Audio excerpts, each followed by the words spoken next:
Yang disampaikan saudara Laude Ali Akbar, disodorkan surat pengunduran diri. Jangan pernah lakukan, Pak. Biar atas mau dia, jangan Bapak yang buat, suruh dia buat sendiri. Pengunduran diri diilegalkan oleh undang-undang. Tetapi atas kemauan sendiri, jangan atas paksaan. Bahaya, Pak.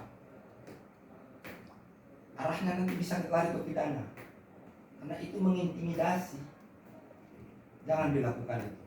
Sama sekali jangan ada campur tangan dari pihak perusahaan untuk menyentuh surat pengunduran diri. Apalagi dibikinkan nanti di lampirannya perjanjian kerja ada pernyataan bahwa kalau tidak mencapai target nanti secara otomatis mengundurkan diri atau disuruh buat pengunduran diri. Tidak benar. Pengadilan akan membatalkan perjanjian-perjanjian seperti itu. Ya. Jadi biarlah mereka yang kan Bapak punya kewenangan.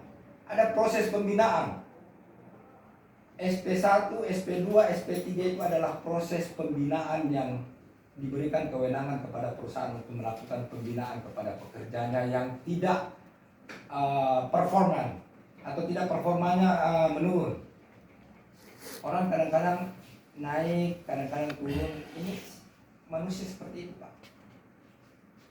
Ada kalanya kita bagus ke atas, tiba-tiba kita nurun. Tingkat kejenuhan itu memang ada. Saya sendiri bekerja ini dalam 1 tahun pasti ada tingkat kejenuhan saya. Jadi saya tidak bisa dipaksa harus bekerja, itu tidak boleh. Karena saya paham diri saya seperti itu. Saya kepengennya datang kantor, kewajiban saya. Tapi saya memaksa diri saya tidak konsen, tidak fokus nantinya. Apalagi sentuhan dengan aturan-aturan hukum, nanti kita salah menerapkan hukumnya. Ya itu kan, itu. Makanya proses pembinaan lakukan itu, Pak. Kalau ada kesalahan di undang-undang diatur.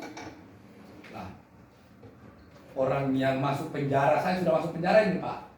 Karyawan yang sudah masuk penjara, bukan dilaporkan atas aduan pengusaha atau kesalahan di luar, keluarganya masih diberikan diberikan hak. Bukan dia punya gaji, tapi bantuan terhadap keluarga yang ditahan oleh pihak yang berwajib selama 6 bulan. Itu kan, apalagi orang masih bekerja, tiba-tiba disuruh mengundurkan diri. Dan ini harmonisasi yang terjadi di perusahaan itu adalah yang paling tahu adalah perusahaan sama pekerja. Betul. Saya tahu pada saat seperti ini, pada saat disampaikan saya tahu. Tapi mohon maaf, Pak, sama sekali ini bukan menjustis. Saya kepengen Altrac itu bertahan di kota Kendari selama-lamanya. Dan saya tidak mau ada karyawan lain yang seperti ini. Jangan lakukan itu. Kalau misalkan ada kesalahan karyawan, panggil. Kamu melakukan ini, tidak boleh dong.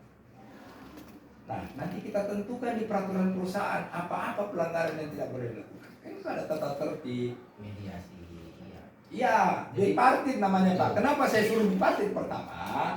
Karena memang di Undang-Undang Nomor 2 Tahun 2004 tentang penyelesaian perselisihan hubungan industrial pasal 3, perundingan bipartit wajib dilakukan oleh kedua belah pihak setelah terjadi case. Gitu.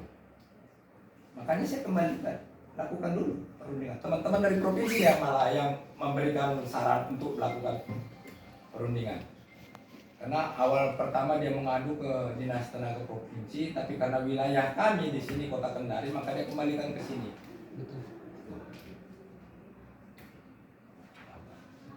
Undang-undang juga mewajibkan perusahaan yang telah memiliki karyawan 50 orang atau lebih wajib membuat lembaga kerjasama bipartit. Beda dengan perundingan bipartit kan, Pak? Kalau lembaga perundingan bipartit itu adalah sarananya. Kalau perundingan bipartit itu hasil perselisihan yang terjadi di dalam satu perusahaan harus diselesaikan dulu secara kekeluargaan, musyawarah mufakat dengan perundingan bipartit. Sedapat mungkin diselesaikan oleh kedua belah pihak. Jangan ada campur tangan dulu dari pihak lain. Itu. Jadi banyak sarana-sarana sebenarnya untuk bisa menetralisir hal-hal yang terjadi di perusahaan. Kita bukan mau menyalah-nyalahkan, tidak. Tapi pada saat ini kita baru ketemu. Nah, kesempatan saya juga untuk melakukan pembinaan terhadap perusahaan. Itu sebenarnya. Di samping nanti setelah kita kenal, karena saya begini, kalau tiba-tiba saya turun ke perusahaan lalu mereka belum tahu saya, mereka miris lihat saya. Karena saya itu datang hanya pakai kendaraan roda 2, baju saya baju biasa, gitu kan. Jadi mereka nganggap padahal saya membantu mereka, mau membina. Cuman kadang-kadang ya kita bagaimana caranya kita mau berkomunikasi kalau kita sudah dilihat awal itu sudah tidak bagus gitu kan. Iya. Saya belum ngomong kok sudah tidak percaya dengan saya. Nah, jadi tidak ada gunanya mungkin. Nah, pada saat ini kita ketemu sekalian saya bisa melakukan pembinaan seperti itu, Pak. Nah, jelas apa yang diatur dalam undang-undang. Satu hal lagi, Pak, ada perbedaan grade tadi dari kenaikan grade yeah. Dari grade E ke grade F di 1 Maret 2020. Apakah kenaikan grade atau promosi grade E ke F ini tidak dibarengi dengan penghasilan? Ada hitungannya sih, Pak. Ada hitungannya, Pak. Tapi kalau untuk berapa persennya atau semuanya ini dari Jakarta, Pak. Oke. Jadi saya selaku pimpinan ini hanya mengajukan promosi ke karyawan. Begitu, Pak. Jadi kurang lebih ada perubahan atau enggak dari Jakarta yang menentukan, Pak. Nanti minta tolonglah, harusnya kan disampaikan kepada cabang-cabang bahwa karyawan yang sudah grade ini standar upahnya sekian. Sebenarnya ini adalah kewajiban perusahaan membuat struktur dan skala upah. Ada lagi kan? Bapak baru dengar kan namanya struktur skala upah? Di ketenagakerjaan itu ada yang namanya struktur dan skala upah. Dibuat oleh perusahaan dan kewenangan perusahaan untuk membuat, tidak boleh diperlihatkan ke sesama karyawan. Dipegang oleh pimpinan perusahaan. Itu rahasia yang tidak boleh. Pada saat mengajukan peraturan perusahaan itu disahkan di sini, kami juga tidak bisa. Kami cuma diperlihatkan, oh struktur skala upahnya ada. Artinya di situ sudah tersusun dengan berbagai macam penilaian, tingkat pendidikan, masa kerja, kemudian dia punya prestasi kerja. Jadi berbeda-beda. Setiap karyawan itu pasti akan berbeda dia punya upah. Gitu. Nah, upah minimum esensinya adalah upah bagi pekerja yang masa kerjanya 0 sampai 12 bulan. Boleh dibayarkan upah minimum. Kalau sudah 12 bulan ke atas, dia harusnya tidak pakai upah minimum lagi. Dan bagi pekerja yang lajang, belum menikah, belum ada tanggungan. Kalau orang sudah punya tanggungan, dibayar upah minimum, kan kasihan. Ini supaya ada perbedaan. Rp1.000 pun tidak apa-apa. Rp500 pun yang penting ada perbedaan. Dia mau klaim ke perusahaan deh, kan berbeda. Itu kan? Tapi kan tega tidak memberikan perbedaan itu Rp500. Ini persoalannya. Manusiawi tidak, kan gitu. Undang-undang Ketenagakerjaan itu memanusiakan manusia dan menghargai harkat martabat orang lain, Pak. Itu esensinya.